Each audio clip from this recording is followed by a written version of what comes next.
कभी आपने इस चीज़ के लिए सोचा है कि आपने घर में बैठे बैठे शाही पनीर मंगाया या जोमेटो स्विगी से शाही पनीर ऑर्डर किया और उस फूड को शेयर करने के लिए एक हाथी आ गया, या फिर आपने एक नॉन वेज डिश बनाई, चिकन टिक्का बनाया और उसको शेयर करने के लिए शेर आ गया कि मुझे भी खिलाओ।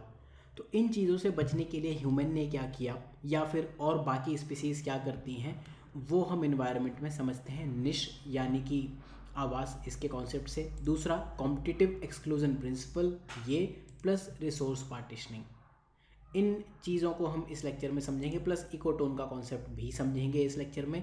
तो ये जो लेक्चर है बेसिकली आपको जीएस प्रीलिम्स के लिए, ज्योग्राफी ऑप्शनल एंड 2020-50 सीरीज़ के लिए हेल्पफुल है। इसके जो लेक्चर्स हैं, पेड लेक्चर्स के लिए आप वेबसाइट विजिट कर सकते हो, एंड जो फ्री लेक्चर्स हैं यूट्यूब की इस प्लेलिस्ट पर आपको न्यू वीडियोस अपडेट होते हुए दिख जाएंगे। नए लेक्चर्स आप फॉलो करो, पुराने वाले आप अभी फिलहाल अवॉइड कर सकते हो। ज्योग्राफी ऑप्शनल के लेक्चर्स जो फ्री लेक्चर्स हैं इस प्लेलिस्ट में मिलेंगे, एंड 2020-50 सीरीज़ बहुत ही यूज़फुल सीरीज़ है, वो लेक्चर्स आपको यहाँ मिलेंगे। तो समझते हैं, देखो निश होता क्या है। निश बेसिकली एक यूनिक फंक्शनल रोल या प्लेस होता है किसी स्पीसीज़ का एक इकोसिस्टम में। इसको समझने के लिए लिखा है, ठीक है, क्या है इसका मतलब, इसको समझने के लिए हम एक इमेज देखते हैं, राइट। देखो एक हैबिटेट है, फॉर एग्जांपल ये स्प्रूस ट्री है, यहाँ पर कुछ डिफरेंट टाइप की बर्ड्स रहती है। 3 बर्ड्स के हमने एग्जांपल लिए, ये बर्ड का नाम है वार्बलर, बहुत ही क्लासिक एग्जांपल है निश का। वार्बलर की कुछ प्रजातियां हैं, एक बे ब्रेस्टेड वार्बलर है, एक केप में वार्बलर है और एक ये येलो रम्प्ड वार्बलर, तीन वार्बलर है, राइट। तो अब ये तीनों ही वार्बलर बर्ड रहती इसे स्प्रूस ट्री पर हैं, इसी पर रहती हैं, तीनों का हैबिटेट सेम है, रहती सब एक ही जगह। लेकिन जब इन्हें खाना खाना होता है फीडिंग के लिए, जो ये केप में वार्बलर है ये वाली बर्ड, ये इस पार्ट में अपना फूड खाती है, राइट। जो ये वाली बे ब्रेस्टेड वार्बलर है, ये जो ऑरेंज कलर जहाँ जहाँ दिख रहा है, ये यहाँ खाना खाने जाती है। प्लस जो ये येलो रम्प, जिसमें येलो कलर के रम्प पड़े हुए हैं, ये इस वाले पोर्शन में खाना खाने जाती है। तो बेसिकली क्या है, ये लोग एक दूसरे से कंपटीशन में बचते हैं।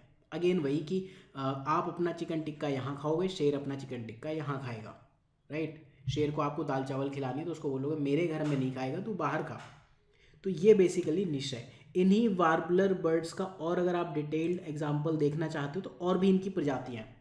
अब इसमें एक चीज़ आप ज़रूर देखना, कुछ बर्ड्स ऐसी हैं वार्बलर की स्पीसीज कि केप में वार्बलर ये टॉप में खा रही है, प्लस ये ब्लैक बुर्नियन वार्बलर ये टॉप के साथ में साइड की लीव्स भी खा रही है।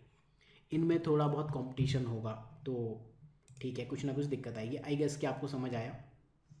ये बेसिकली एक फंक्शनल रोल है जो आप फंक्शन कर रहे हो। फंक्शन आपका फीडिंग हो सकता है, रिप्रोडक्शन हो सकता है, स्टडी हो सकती है। आपकी एक स्टडी टेबल है, आप पढ़ रहे हो, तो आपकी स्टडी टेबल पे दूसरा अभी बैठ के आके पढ़ने लगे, आपको कैसा लगेगा।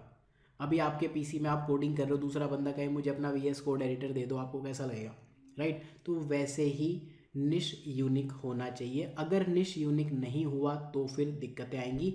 वहाँ पर जो हमने एक कॉन्सेप्ट पढ़ा है ना, सर्वाइवल ऑफ द फिटेस्ट, या फिर डार्विन्स की थ्योरी, इवोल्यूशन ऑफ स्पीसीज़, वो एप्लीकेबल हो जाएगा। एक स्पीसीज़ एक्सटिंक्ट होनी शुरू हो जाएगी विद टाइम, राइट। जैसे इसको हम अगर यहाँ देखें, इस एग्जांपल से समझें, अभी वापस आएंगे यहाँ पर, ये 2 स्पीसीज़ हैं। अगर ये अलोन अकेले ग्रो हो रही है तो इसकी ग्रोथ ऐसी है, दूसरी स्पीसीज़ ग्रो हो रही है तो इसकी ग्रोथ ऐसी है। अगर ये स्पीसीज़ साथ में ग्रो हो गई तो ये जो ये वाली है, ये स्पीसीज़ विद टाइम एक्सटिंक्ट हो जाएगी 15 दिन में ही। तो इसलिए निश अलग होना ज़रूरी भी है। अगर निश ओवरलैप हो गए तो फिर दिक्कत होगी। तो basically this is concept of evolutionary biology. Evolution कैसे हुआ, विकास कैसे हुआ। अब ये यूनिक होना चाहिए स्पीसीज़ के लिए। No 2 species have exactly identical niche. कभी भी 2 प्रजातियों में बिल्कुल समान निश नहीं होगा। होगा तो क्या होगा, एक स्पीसीज खत्म हो जाएगी। इट मीन्स एक निश में एक इंट्रा स्पेसिफिक कॉम्पिटिशन है, ना कि इंटर स्पेसिफिक। इसका मतलब क्या है, फॉर एग्जाम्पल आप घर में रह रहे हो, आपके घर में शाही पनीर बना, तो आप में आपके भाई बहनों में कंपटीशन हो सकता है, बट हाथी आके उसमें कॉम्पीट नहीं करेगा। It is intra specific competition. Human human में ही हो रहा है, बट ह्यूमन और एलिफेंट में नहीं हो रहा है। फॉर एग्जाम्पल यहाँ पर ये जो स्पीसीज़ है, इस वाले पार्ट के लिए केप में वार्बलर, ये चिड़िया 1 चिड़िया 2, इन सब में कंपटीशन होगा, बट इसमें नहीं होगा कंपटीशन, राइट। ये बेसिकली है कॉन्सेप्ट निश का। आई गेस के समझ आ गया होगा। बहुत ही डिफ़िकल्ट लैंग्वेज में मैं नहीं समझा था, बट जो भी आपको बहुत ही ईजीएस्ट वे में समझाया जा सकता है वो यही है। अब नेचर में जो हमने बात की कि दो स्पीसीज़ कभी भी, no two species have identical species, ठीक है, बट 100% ब्लैक एंड वाइट तो दुनिया में नहीं होता, कभी ना कभी ओवरलैप करेंगी। जैसे अभी हमने वार्बलर की दो स्पीसीज़ का एग्जांपल देखा था। तो अगर दो स्पीसीज़ रेयरली, वैसे तो रेयरली ऑक्यूपाई करेंगी, शायद ही कभी करें, लेकिन जितना ज़्यादा एक्सटेंट होगा उनके ओवरलैप का, ठीक, फॉर एग्जांपल एक का निश ये है, दूसरे का निश ये है, अगर ये बढ़ गया बहुत ज़्यादा तो एक स्पीसीज़ फिर धीरे धीरे एक्सटिंक्ट होना शुरू हो जाएगी, कंपटीशन बढ़ेगा, ओवरलैप कंपटीशन का जो और ज़्यादा हम थोड़ा सा पढ़ेंगे, आगे पढ़ेंगे यहाँ पर इकोलॉजिकल सक्सेशन में कि ये कंपटीशन कैसे काम करता है, इक्विलिब्रियम कैसे आता है। तो आई गेस कि ये इमेज आप समझ गए हो, राइट? अगर समझ गए हो तो एक कमेंट सेक्शन में ज़रूर डाल देना कि निश, और आप एक अपने आसपास कोई निश बताना चाहो तो बता सकते हो, अपनी लाइफ का कोई एग्जांपल देना चाहो तो दे सकते हो। फिर देखो यहाँ पर एक चीज़ और, ये जो बर्ड्स के नाम है ना, ये याद करो, इनकी स्पीसीज़ के नाम याद ना हो तो एटलीस्ट ये है ना कि वार्बलर की 3 प्रजातियाँ, एग्जाम में आप इमेज बना सकते हो, फिगर बनाया जा सकता है, ठीक है? तो ये नाम ज़रूर याद करो। मैं अगर इतनी सारी इमेजेस दे रहा हूँ और ये प्रैक्टिकली बनानी पॉसिबल है तो कुछ रीज़न है उनका। देन दूसरा एग्जाम्पल, फॉर एग्ज़ाम्पल एक लेक स्टार्ट हो रही, लेक कुछ ऐसे स्टार्ट होगी, यहाँ से ये वाले पार्ट की हम बात कर रहे हैं, यहाँ पर ये पानी भरा हुआ है, ठीक है, ये ग्राउंड है, ये वाटर है। अब यहाँ पर ये इसी पार्ट की बात है, यहाँ से लेके यहाँ तक, ये वाला पोर्शन बेसिकली। तो यहाँ पर देखो 4-5 स्पीसीज़ रहेंगी, फ्लेमिंगो होगी, डक यानी कि बतख है, देन एवोकेट है, देन यहाँ पर ऑयस्टर कैचर्स भी मिलेंगे, देन प्लोवर्स भी मिलेंगे। सब अलग अलग तरह के खाने खा रही हैं, सब एक ही जगह में आपको आसपास दिख रहे हैं, बिल्कुल बगल बगल में है, ठीक है। शेल्फ जोन अगर आप ओशन के हिसाब से बात करो, हालांकि हम ओशन लेवल पे जा नहीं रहे, बट ये आप बस एक रिवर से आइडिया लगा लो कि ये वाला जोन स्लोप हो गया, ठीक है, इस जोन में ही है सारी। ये जो प्लोवर है ये स्मॉल इंसेक्ट खाती है, छोटी चिड़िया है ना, छोटे इंसेक्ट खाएगी। ये एवोकेट है, ये इंसेक्ट बड़े इंसेक्ट खाएगी। अब ये जो बंदी है इससे तो ज़्यादा ही बड़े इंसेक्ट खाने में कैपेबल है। ऑयस्टर कैचर है, ये ओपन शेल में प्रे करते हैं, ओपन शेल बनाते हैं, वहाँ खाते हैं, ऑयस्टर्स को पकड़ते होंगे। देन ये डक है, ये प्लांट खाती है, डक देखो प्लांट खा रही है। देन जो फ्लेमिंगो है ये क्या है, मड खोद खोद के बिल बना के यहाँ से कीड़े खा के जाएगी। तो सबका जो फीड है एवरीथिंग इज़ डिफरेंट। तो ये बहुत ही क्लासिकल एग्जांपल्स है जो मैंने आपको यहाँ बताए, ये वार्बलर बर्ड का, या फिर ये वाला, या फिर जो अभी यहाँ हमने डिस्कशन किया था। तो ये बहुत ही क्लासिकल एग्जांपल हैं, ये याद ज़रूर रखना, ठीक है। अब निश क्या है, इसका प्रैक्टिकल यूज़ कहाँ हो सकता है? कंजर्वेशन बायोलॉजी में होता है, संरक्षण में। तो जो निश है एक इम्पॉर्टेंट रोल प्ले करता है। अगर आपको पता चल गया कि कौन सी स्पीसीज़ किस टाइप के निश में आगे बढ़ सकती है, सर्वाइव कर सकती है, फ्लोरिश कर सकती है, तो आप उस तरह का एक आर्टिफिशियल निश उसे जू में बना के दे दोगे।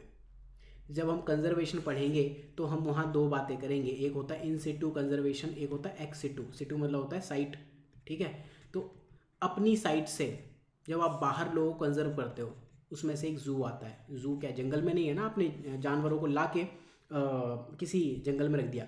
एक एग्जाम्पल अगर आप बताना चाहो, अभी फ़िलहाल पीएम मोदी न्यूज़ में आए थे, उन्होंने कहीं से कोई जानवर लाके किसी चिड़ियाघर में रखे थे, उस जानवर का नाम प्लस उस चिड़ियाघर का नाम आप बता दो। बहुत इंपॉर्टेंट है, एग्जाम में आ सकता है, इस तरह के क्वेश्चन आए, कमेंट सेक्शन में मैं वेट करूँगा। एग्जाम्पल्स हैबिटेट निश हो सकते हैं, फूड निश हो सकते हैं, रिप्रोडक्टिव निश हो सकते हैं, सारी चीज़, राइट। ये तो था निश। अब जो ये काम चिड़ियाएँ कर रही थी कि ये पेड़ है, एक यहाँ खाना खा रही है, एक यहाँ खा रही है, एक यहाँ खा रही है, इसको क्या कहते हैं? इसके लिए एक टर्म है CPE, कॉम्पिटिटिव एक्सक्लूजन प्रिंसिपल, प्रतिस्पर्धी बहिष्करण या फिर अपवर्जन का सिद्धांत। तो बेसिकली समझ तो आई गया होगा बात क्या करनी है। 2 स्पीसीज एग्जैक्टली सेम निश नहीं रख सकती अपने हैबिटेट में, अगर रहेंगी तो स्टेबली कोएग्जिस्ट करने पर खतरा आ जाएगा। अगर उनके समान निश हुए तो स्थिर रूप से सहअस्तित्व में कैसे होंगी? कहीं ना कहीं कंपटीशन होगा, एक को जाना पड़ेगा। अभी जैसे हमने रिसोर्स पार्टीशनिंग एग्जांपल देखा था। तो रीज़न क्या है इस चीज़ का? क्योंकि आइडेंटिकल निश में रह रहे हो, दोनों के आइडेंटिकल नीड्स हैं। फॉर एग्जांपल मुझे अभी एक कोई भी एग्जांपल, फॉर एग्जांपल मुझे एक पाइथन का प्रोग्राम लिखना है, मैंने अपना कोड एडिटर खोला। अब पीसी भी एक ही है, कोड एडिटर भी एक ही है, दोनों की नीड एक है। तो अब आप एक ही पीसी के लिए बैठ जाओगे, लाइब्रेरी में होता था ना कॉलेज डेज में, तो वहाँ पे फिर आप क्या करोगे? सेम रिसोर्स के लिए कॉम्पीट करोगे। तो एक जो वॉशरूम चला गया उसका तो कोडिंग गई। एग्जाम्पल्स क्या है? सिंगल सेल माइक्रो ऑर्गेनिज्म है, पैरामीशियम ऑरेलिया एंड पैरामीशियम कैडेटम। तो ये जो स्टडी है ये हम यहाँ ऑलरेडी देख चुके हैं, कॉम्पिटिटिव एक्सक्लूजन कैसे काम करता है। ये बेसिकली लैब में इनको ग्रो करा के देखा गया, राइट। ये एग्जाम में आप फिगर बना सकते हो। अगर आपको इसको सिंप्लीफाई करके बनानी हो एग्जाम में तो ऐसे बनाना कि ऐसे ग्रो करते हैं इस वे में, ठीक है। ऐसे ये वाले ऐसे ग्रो कर रहे हैं, कुछ ऐसे बना देना, राइट। और ये यहाँ पर ये वाला जो कैडेटम है ना, राइट, कैडेटम है, ये ग्रो कर ही नहीं पाएगा अगर ऑरेलिया है तो, बस। ऑरेलिया एक ब्रांड का नेम भी है। देन रिसोर्स पार्टीशनिंग की बात करते हैं, संसाधन विभाजन। जैसे कि नाम से पता चल रहा है पेड़ एक ही है, इन्होंने अपने अपने रिसोर्सेज डिवाइड कर लिए। देखो जो ये ब्लैक बर्नियन बर्ड है ये वाले पार्ट में खाना खा रही है, जो ये ब्लैक थ्रोटेड है ये इस वाले पार्ट में है, देन ये अलग अलग आपको नज़र आ रहे होंगे सबके, राइट। कंपटीशन कहाँ दिख रहा है, केप में वार्बलर और ये वाले थोड़े से आपके दिक्कत में है कि ये सेम एरिया में खाना खा रहे हैं। लेकिन अगर सेम हो गया तो क्या करते हैं लोग, फिर उसमें और अलग अलग तरीके हैं कि ये हो सकता है कि ये बंदी दिन में खाना खाए और ये बंदी रात में खाना खाए, या ये सुबह को खाए या शाम को खाए। तो ये कॉम्पिटिटिव एक्सक्लूजन प्रिंसिपल या फिर रिसोर्स पार्टीशनिंग, इसके और तरीके भी हैं, राइट। तो जो अभी मैंने बात की ना, कॉम्पिटिटिव एक्सक्लूजन अवॉइड करना है तो क्या करना है, अगर कॉम्पिटिटिव स्पीसीज या तो डिफरेंट रिसोर्सेज ही यूज़ कर लें। जैसे पेड़ में हमने देखा कि ये वाली कुछ चिड़िया यहाँ यूज़ कर रही हैं, कुछ यहाँ कर रही हैं, राइट। या डिफरेंट एरिया ऑफ हैबिटेट, ठीक है, सिमिलर रिसोर्सेज डिफरेंट है या फिर एरिया ही डिफरेंट है कि एक पत्ती खाती है और एक वहाँ पे जो फ्रूट्स लगे हैं वो खाती है, ये रिसोर्सेज हो गए, संसाधन ही डिफरेंट है। फॉर एग्जांपल मैंगो ट्री है ना, तो आप मैंगो खुद खा लेते हो, गाय को तो पत्तियाँ देते हो। या फिर they feed different time of the day, अलग अलग टाइम पे खा रहे खाना, तो फिर ये दोनों चिड़ियाएँ साथ में रह जाएंगी एक एरिया में, ये यहाँ पे इसको भी खाना है इसको भी खाना है, राइट। इन तीन में से कोई एक चीज़ होनी चाहिए।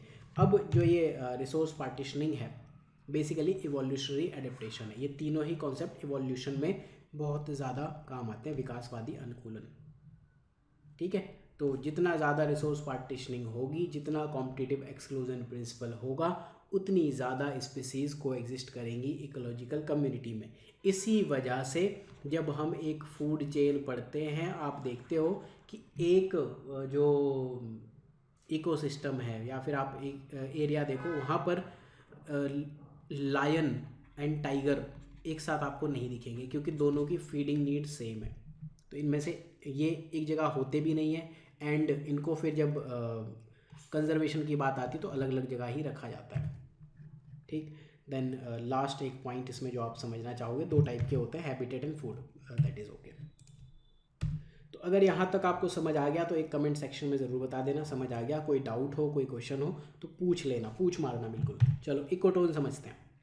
इकोटोन जब आप पढ़ते हो तो मैक्सिमम लोग आपको ये वाला फिगर नहीं दिखाते। पहले तो मैं बता दूं ये वाला फिगर, दोनों अलग चीज़ है। ये फिगर किसी और चीज़ के लिए इकोटोन है, बट इकोटोन के लिए बेटर है आप ये वाला फिगर बनाओ। इकोटोन क्या होता है, इकोटोन एक जोन ऑफ ट्रांजिशन, वैसे समझते हैं, पहले मैं बताऊँ आपको। फॉर एग्जाम्पल ये फॉरेस्ट है एंड यहाँ पर रिवर आ गई, ठीक है।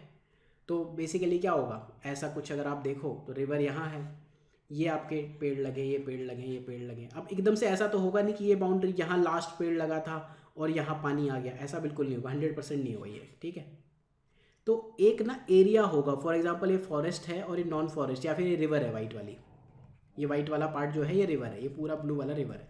तो ऐसा एज नहीं दिखेगा आपको, एज सिर्फ हाइपोथेटिकली एग्जिस्ट करता है। कभी भी जब आप बाउंड्रीज के कॉन्सेप्ट पढ़ोगे, एक कॉन्सेप्ट होता है टाइप ऑफ बाउंड्रीज, तो उसमें जब आप कैरेक्टरिस्टिक ऑफ बाउंड्रीज पढ़ोगे, वहाँ आपको एक हमेशा चीज़ दिखेगी, transition of boundaries never smooth, ठीक है।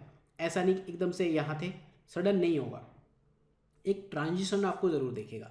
बाउंड्री कभी भी ऐसे नहीं होगी, ठीक। पॉलिटिकल बाउंड्रीज हो सकती है, फॉर एग्जांपल ये इंडिया है एंड ये पाकिस्तान है, पॉलिटिकल बाउंड्रीज आपको बिल्कुल एक लाइन खींच दी, बट वो आर्टिफिशियल बाउंड्रीज हैं। नेचुरल बाउंड्रीज आपको हमेशा एक ट्रांजिशन में दिखेंगी। बाउंड्री की अगर बात चलिए ना, तो जब हम इकोनॉमी पढ़ते हैं तो एक फंक्शन होता है बाउंड्री का। बाउंड्री के क्या क्या फंक्शन होते हैं या रोल, एक होता है transport of people plus goods, और एक फंक्शन होता है टैक्स या इकोनॉमिक फंक्शनैलिटी, कि यहाँ पे टैक्स कलेक्शन होगा, बहुत सारी चीज़ें। तो ये चीज़ आप नोट कर लेना, बस कहीं काम आ जाएगी, राइट। तो ठीक है, तो इकोटोनिक जोन ऑफ ट्रांजिशन है। फॉर एग्जांपल फॉरेस्ट आप कह रहे हो कि यहाँ तक है, रिवर आप कह रहे हो कि यहाँ तक है, ठीक। तो तो ऐसा नहीं कि एकदम से फॉरेस्ट खत्म हो गया, एज नहीं होगा, एक आपको इकोटोन दिखेगा। इस पूरे एरिया को हम कहेंगे इकोटोन, इसको हम कहते हैं इकोटोन विड्थ, और जो ये वाली लाइंस हैं, ये लाइन, इनको हम कहते हैं इकोटोन बफर। बस इतना ही है और कुछ नहीं है। कुछ एग्जांपल्स देख लेते हैं, जैसे ओशन, इंडिया में आप देखोगे ये आपका अरेबियन सी और बे ऑफ बंगाल दोनों हो गए, BOB एंड अरेबियन सी। यहाँ पर आपको मैंग्रोव दिख रहे हैं। तो मैंग्रोव फॉरेस्ट क्या है? एक इकोटोन है। मैरीन और टेरेस्ट्रियल इकोसिस्टम, समुद्री और स्थलीय पारिस्थितिकी तंत्र के बीच एक इकोटोन है। सिमिलरली ग्रासलैंड्स आपको दिख सकते हैं कि फॉरेस्ट और नॉन फॉरेस्ट एरिया में बीच में आपको ग्रासलैंड दिखेगा। एस्चुरी होगा। एस्चुरी क्या होती है? कमेंट सेक्शन में एक आप अगर डेफिनेशन बताना चाहो तो बता दो, नहीं तो बाद में पढ़ेंगे। रिवर बैंक, नदी का किनारा, जैसे अभी हमने बात की, राइट। अब इकोटोन बहुत नैरो भी हो सकता है, बहुत वाइड भी हो सकता है, दैट इज ओके। अब आती है इकोटोन में एक चीज़, एज इफेक्ट। इकोटोन में क्या होगा? नंबर ऑफ स्पीसीज बहुत हाई होगी। इस फिगर को समझते क्यों होगी? ये आपका लैंड इकोसिस्टम है, यहाँ पर ये लैंड चल रहा है पूरा, एंड ये वाटर है, दो अलग अलग चीज़ है। अब देखो स्पीसीज़ की डेंसिटी कैसे घटेगी, ये देखो आप। फॉर एग्जांपल ये लैंड की जो प्रजातियां हैं उनकी डेंसिटी कुछ ऐसे घटेगी धीरे धीरे, या थोड़ा और बेटर बनाए, कुछ ऐसे घटेगी विद टाइम। एंड जो वाटर की प्रजातियां हैं वो आइडियली कुछ ऐसे आनी चाहिए, इस वे में इंक्रीज़ करनी चाहिए। लेकिन क्या है, लैंड और इनके बीच में बाउंड्री तो एकदम से ऐसा तो है नहीं कि लैंड खत्म हो रही है। ये जोन ऑफ ट्रांजिशन, ये इकोसिस्टम आ गया, मार्शलैंड आ गया।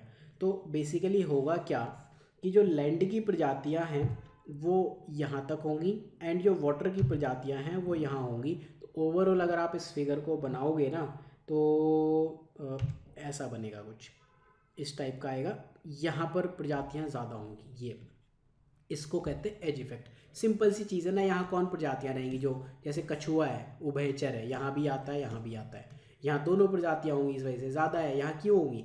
क्योंकि इनमें कुछ स्पीसीज लैंड की होंगी, characteristic of each one, and also species of its own. मगरमच्छ है, आपको इस जोन में दिख जाएगा, बट फिश यहाँ नहीं दिखेगी, राइट। यहाँ आपको भालू हो सकता है कि थोड़ा बहुत नहाने चला जाए, नहा धो के कपड़े पहन के वापस आएगा, तो ये इसी जोन में रहने वाला है, इकोटोन जोन में। ऐसा नहीं कि भालू यहाँ जाके अपना घर बना ले, ऐसा नहीं होगा। भालू नहा धो के वापस ही आएगा। तो यही है, इसी को हम एज इफेक्ट कहते हैं। The number of species and population density is much greater in this zone. हमेशा प्रजातियों की संख्या और घनत्व तो ज़्यादा होगा। रीज़न समझ में आ गया। अब टेरेस्ट्रियल इकोसिस्टम में अगर हम एज इफेक्ट की बात करें तो बर्ड्स हैं।